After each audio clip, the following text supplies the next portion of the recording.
Samantala, matapos ang hacking sa mga sistema ng PhilHealth, kinumpirma ng isa pang ahensya ng gobyerno na nabiktima rin ito ng data breach. Sabi ng Philippine Statistics Authority, October 7 nang naipost sa social media ang umano'y data leak. Agad daw nila itong iniimbestigahan at lumabas sa inisyal na pagsusuri na ang mga data ay galing sa community-based monitoring system. Inaalam pa kung anong personal data ang nakompromiso.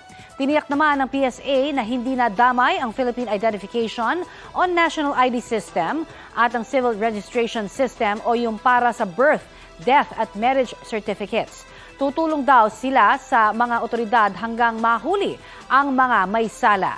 Sa panayam ng Super Radio DZBB, sinabi ni DICT Undersecretary for Cybersecurity, Connectivity and Upskilling Jeffrey Ian D. na posibleng inside job ang nangyaring hacking.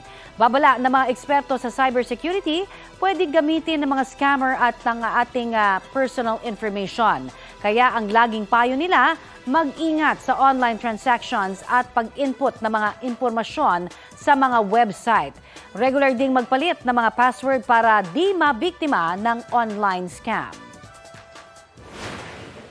For scenario, na-expose na yung data natin, wala na tayong magagawa.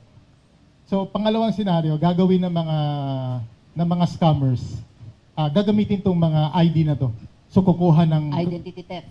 Oo, identity theft. Ang pangatlong scenario, pwede gawin tong pang-blackmail sa atin.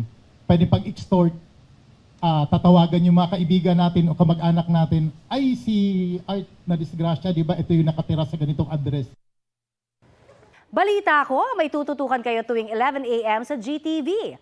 Alamin ang mahalagang balita at impormasyong dapat ninyong malaman sa Balita Ko tuwing Lunes hanggang Biyernes.